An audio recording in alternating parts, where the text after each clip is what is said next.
I was locking up late when I noticed him again, the same man curled beside the dumpster behind our office. Everyone else ignored him. But for 4 months now, I'd quietly left food, water, and old clothes near his spot. Never said a word. Never asked his name. Just tried to be human. That night, as I placed a sandwich and walked away, I heard his voice for the first time. "Sir." I turned. His voice shook, raspy, like someone unused to being heard. "Tomorrow, don't come in early. Let someone else open the office. Just not you. Come in late. Please. It's life or death. Believe me." I stared at him. He wasn't begging. He looked terrified and certain. Before I could ask anything, he turned away and disappeared into the shadows. I didn't sleep that night. I told my assistant I'd be in late, just in case.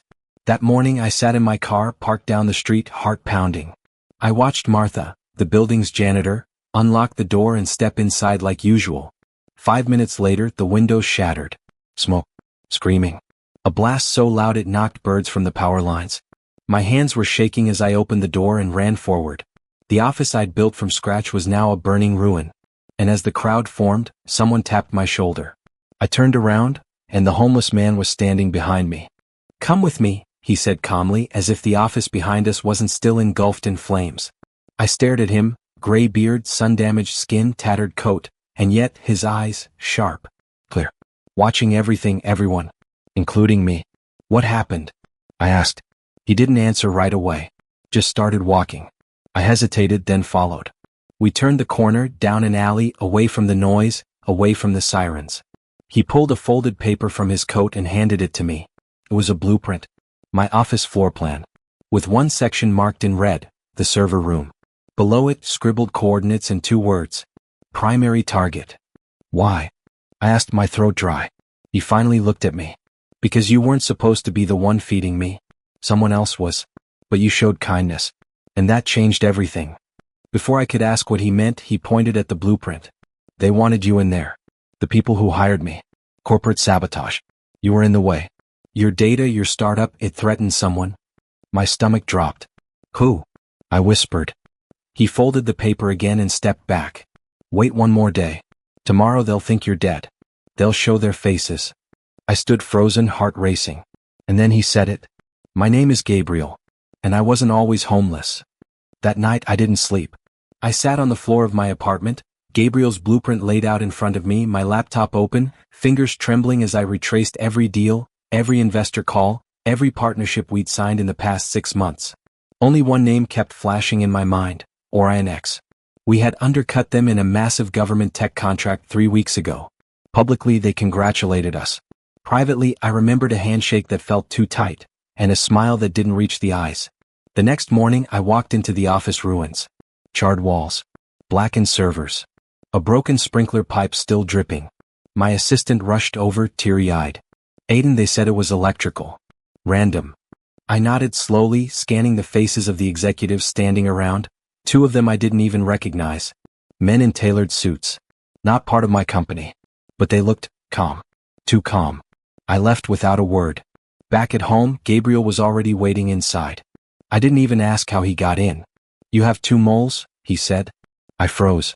"One is inside your company. The other is the one you trust the most. That's why I asked you to wait. Because when they think you're gone, they'll reach out." I swallowed hard. "Reach out how?" He looked at my phone. "Check your messages." My hand shook as I opened it. The notification pinged like a bullet. I tapped the screen. One unread message. It wasn't from a number I didn't know. It was from my godfather, Leonard Barris. The man who held me when I was baptized. The same man who gave the speech at my high school graduation. The one who helped me get my first seed investor. "Leonard, you weren't supposed to be there today, Aiden. I told them you'd listen to Gabriel. But you walked in anyway. I had no choice but to accelerate things." I stared. No breath in my lungs. No thought in my head. Accelerate what? And why did he know Gabriel? I showed Gabriel the message. He read it once.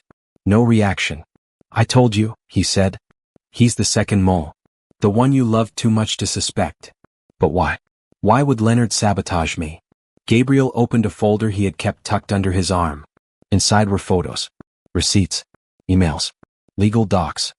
He's in deep with Orionx. His name isn't on paper, but the money trail leads right to him. He handed me one last envelope. Tomorrow morning he's hosting a private gala. You've been removed from the list. I looked down at the invitation he placed in my hand. It wasn't addressed to me. It was addressed to Gabriel. Gabriel adjusted his cufflinks and glanced at me. You still want to know the truth? He asked. I nodded, barely holding myself together. We arrived at the Blackridge estate just past 8 p.m. The gala was in full swing. Tuxedos, champagne, politicians, executives. The kind of crowd that didn't just own companies, they owned countries. Gabriel walked through the security gate. His name was on the list. Mine wasn't. But I wasn't planning to go through the front door. I circled the hedge wall, past the staff entrance, and slipped in through the caterer's access. Black tie, silver tray, borrowed name tag. Just like Gabriel had planned. I entered the ballroom from the side as Gabriel took the stage. And there he was, Leonard, standing in the front row, laughing, toasting. Gabriel tapped the mic once.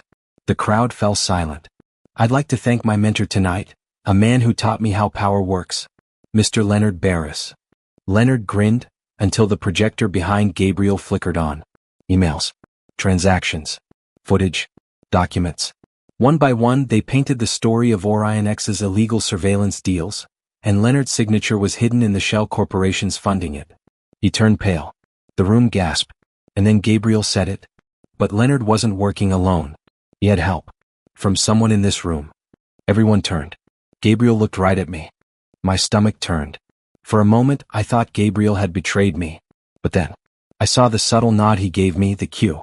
I stepped forward, took the mic, and looked straight into Leonard's eyes. My name is Aiden Cole.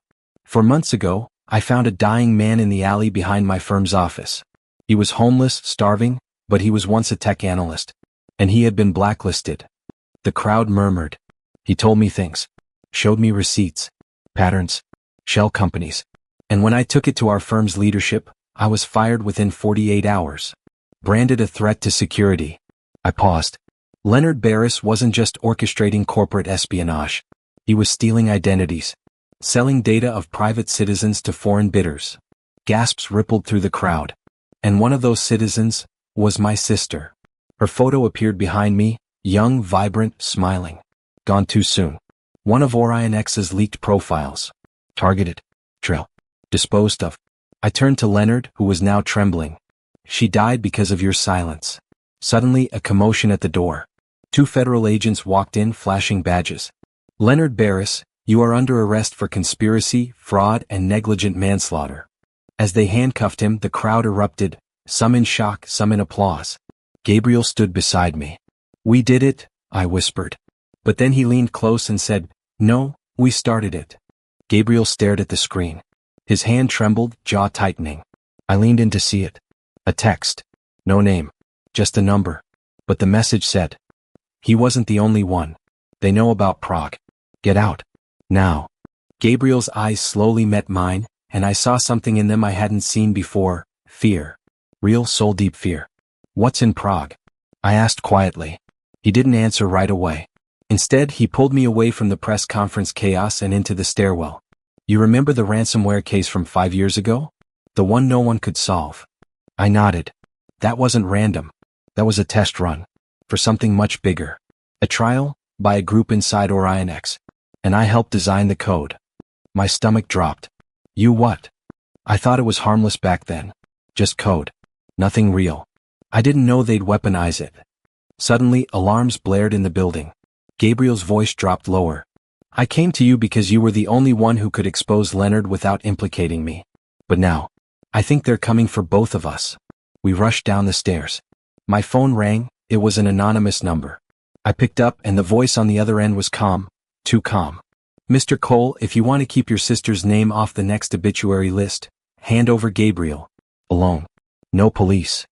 Gabriel sat slumped in the passenger seat of my car, eyes flicking between me and the road ahead. The city glowed in shards of blue and gold through the windshield, but inside the car was silence. That's suffocating. Are you going to hand me over? He finally asked. I didn't answer. I was too focused on the envelope in my lap. Inside were the final pages of Michael's file, decrypted. My sister's name wasn't just in it. She was listed under approved assets, part of a deal Leonard struck with Orion X's offshore front to protect himself. Gabriel's leverage was real. And personal. I pulled into an empty parking garage beneath a vacant law office I sometimes used when I needed off-the-grid space. I'm giving you one chance, Gabriel. You either help me burn them to the ground, or I take everything to the FBI myself. He swallowed. If you do that, you'll be marked. Just like Michael. I'm already marked. We plugged in the flash drive and began transmitting everything to a secure journalist contact. Someone Michael trusted. Every shred of evidence. Every contract. Every surveillance tap. As the upload bar inched forward, my phone buzzed. A known caller. I answered. A woman's voice this time. We warned you. Then a loud crack. Gunshot. A scream? My blood ran cold. But it wasn't on my end. It was Gabriel's. He was holding his side. Blood poured through his shirt. I grabbed him as he collapsed, the flash drive still glowing red. Finish it, he gasped. I did. The next morning, every major news outlet in the country was running the story. Fraud. Conspiracy. Embezzlement. The name Leonard Voss was everywhere. Arrest warrants. Subpoenas. The empire fell before noon. At Gabriel's quiet funeral, I stood beside the casket, and a man approached me. I was his brother, he said softly.